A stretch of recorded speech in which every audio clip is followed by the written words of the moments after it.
नमस्कार, स्वागत है आपका मुनाफे की मंडी में, जहां हम आपको कमोडिटी मार्केट की तमाम बड़ी खबरें और साथ ही आपको हाजिर बाजार की खबरों के साथ देश भर के मंडियों का अपडेट भी लेकर आते हैं। साथ ही आपके लिए इंट्राडे, पोजिशनल और लॉन्ग टर्म के हिसाब से बेहतरीन कॉल्स देते हैं। आज हमारे साथ 3 मेहमान हैं। वंदना भारती हैं एसएमसी ग्लोबल से, दिनेश सोमानी है प्रो इंटेलीट्रेड सर्विसेज से, और साथ ही हमारे साथ राहुल मेहता हैं, एमडी हैं सिल्वर एम्पोरियम के। आप तीनों मेहमानों का बहुत बहुत शुक्रिया, आप लोगों ने हमारे लिए वक्त निकाला। सब वंदना जी, आप बताइए चांदी को लेकर, चांदी की जिस तरह की तेजी दिख रही है 96,000 के ऊपर, इंटरनेशनल मार्केट में जितने एक्सपर्ट्स हैं वो भी कह रहे हैं कि चांदी की ये तेजी बनी रहेगी और बड़े लेवल्स आने वाले समय में दिखेंगे। कॉमेक्स को लेकर भी कहा जा रहा है कि जल्द वहां पर भी रिकॉर्ड बन सकता है। अगर वहां पर रिकॉर्ड बनेगा तो भाव क्या 1.25 लाख के आसपास हो जाएंगे M6 पर चांदी के। आप क्या मानती है वंदना जी?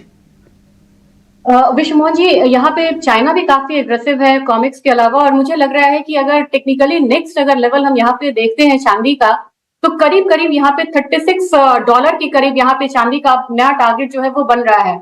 अगर इसको हम कन्वर्ट करते हैं MCX प्राइसेस में, तो मुझे लग रहा है कि $36 का मतलब है कि 1 लाख तो यहाँ पे क्रॉस करेगा ही, लेकिन करीब करीब 1,05,000 1,06,000 तक का जो भाव है वो देखने के लिए यहाँ पे मिल सकता है। दिक्कत यह है कि यहाँ पे जो टाइम फ्रेम है ये बताना थोड़ा सा यहाँ पे डिफिकल्ट हो रहा है कि टाइम फ्रेम यहाँ पे किस तरीके का हो सकता है, लेकिन चांदी में स्पेकुलेटिव पोजीशन अभी भी बाइंग साइड में काफी ज्यादा बनी हुई है। वंदना जी, आप बताइए गोल्ड को लेकर, आपको भी लग रहा है दायरे में ही गोल्ड कुछ समय तक रहने वाला है अब?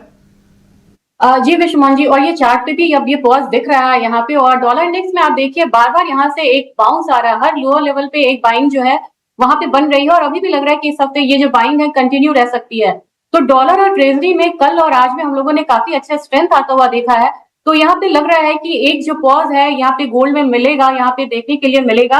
आज के दिन में मुझे लग रहा है कि थोड़ी सी जो बाइंग है वो यहाँ पे आ सकती है, क्योंकि कल एक कंज्यूमर कॉन्फिडेंस डेटा बेहतर होकर आया था, वो भी एक दिखा रहा है कि पॉज आएगा, लेकिन आज के दिन में थोड़ा सा मुझे लग रहा है कि एक बाय आ सकता है। 72,300 के करीब बाइंग रिकमेंडेशन रहेगी, 72,700 का टारगेट होगा।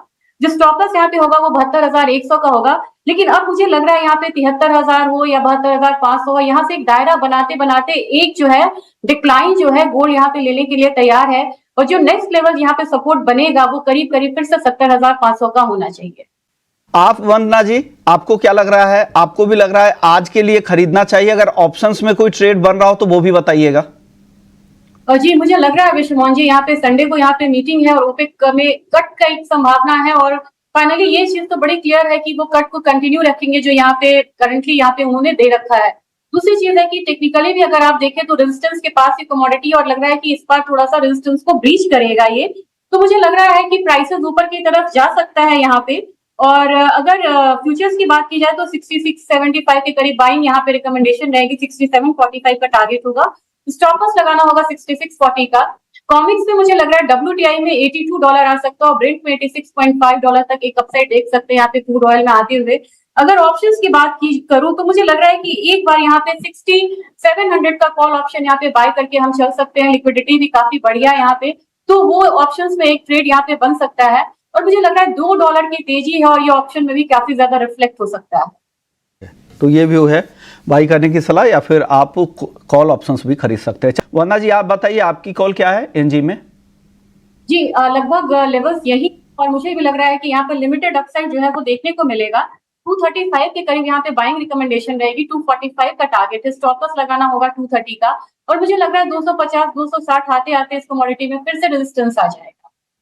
सिमिलर कॉल है, कोई कंफ्यूजन नहीं है। टारगेट थोड़े ऊपर है तो आप देख लीजिए, आप उसी आसपास में 241-42 के आसपास चाहे तो निकल सकते हैं। बाइंग के लेवल थोड़े अलग है, लेकिन बाई की ही सलाह दोनों एक्सपर्ट से है। बेस मेटल्स में आज जिंक देखिए करीब 0.5% की तेजी, 279 के बेहद करीब। एल्युमिनियम 248 रुपए के ऊपर, आधे % से ज़्यादा की तेजी। कॉपर 910 रुपए के करीब, यहाँ भी तेजी दिख रही है, और लेड में भी मजबूती है 196 के ऊपर। लगातार ये तेजी बनी हुई है। वंदना जी, इतनी तेजी के बाद और भी कहीं पे दम दिख रहा है? अभी भी खरीदे? अगर खरीदे तो क्या?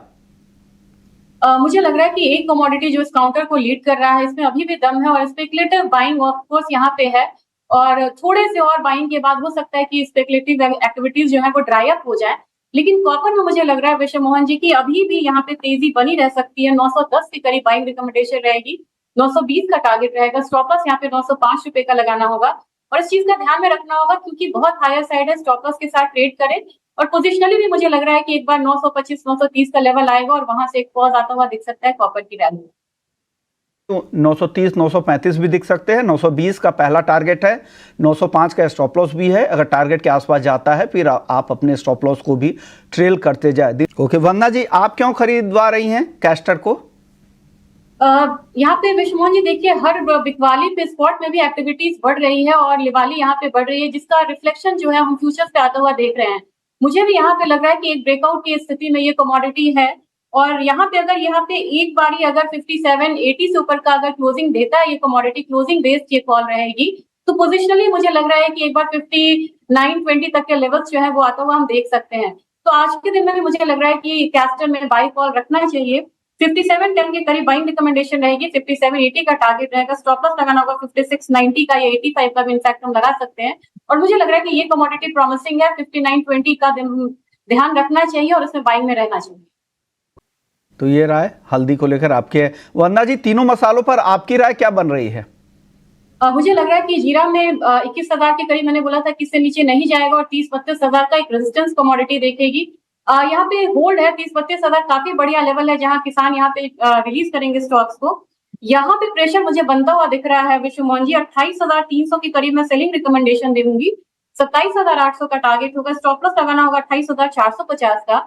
और टर्मरिक में मुझे लग रहा है कि आज हो सकता है कि बाद में सेलिंग यहाँ पे गहरा हो जाए। तो 18,450 के करीब सेलिंग रिकमेंडेशन रहेगी, 18,000 का टारगेट होगा, स्टॉप लॉस यहाँ पे लगाना होगा 18,600। ओके, तो ये राय है। एक बार जीरे का कॉल वंदना जी का एक बार फिर से स्क्रीन पे दिखा दीजिएगा, कुछ उसमें टाइपो एरर था, जीरो हट गया था। 27,800 का टारगेट है। बिकवाली की सलाह वंदना जी की तरफ से आ रही है, तो एक कॉन्ट्रा कॉल है। हालांकि हल्दी भी ये बेचने की सलाह दे रही है 18,000 के लेवल पे। 18,600 का टारगेट है और नीचे की तरफ हल्दी थोड़ी यहाँ पर फिसल सकती है। 18,000 का टारगेट है, 18,600 का स्टॉप लॉस यहाँ पर लगाना है। तो छोटे से टारगेट के लिए बिकवाली की सलाह वंदना जी की तरफ से आ रही है। कॉटन केक में आप क्या सलाह दे रही है वंदना जी, खरीदारी या बिकवाली की? अब इसमें मुझे लग रहा है कि आज के दिन में थोड़ा सा एक हल्की जो बाइंग है वो यहाँ पर दिख रही है। तो करीब करीब जून कॉन्ट्रैक्ट में 2735 के करीब बाइंग रिकमेंडेशन रहेगी, 2785 का टारगेट होगा, स्टॉप लॉस लगाना होगा 2715 का। 20 ओके 2735 2735 पे खरीदे, 2785 के टारगेट के लिए 2710 का स्टॉप लॉस है। शुक्रिया दिनेश सोमानी जी आपका, वंदना जी आपका, आप लोगों ने वक्त निकाला। मुनाफे की मंडी को यहीं समेटते हैं, लेकिन शेयर बाजार में देखिए गिरावट बढ़ती जा रही है। निफ्टी 160 अंक फिसल चुका है, निफ्टी बैंक में 530 अंकों की गिरावट है। तो वहाँ वायदा बाजार में किस तरह का एक्शन है, कहाँ पर मौके है, बताएंगे ब्रेक के बाद।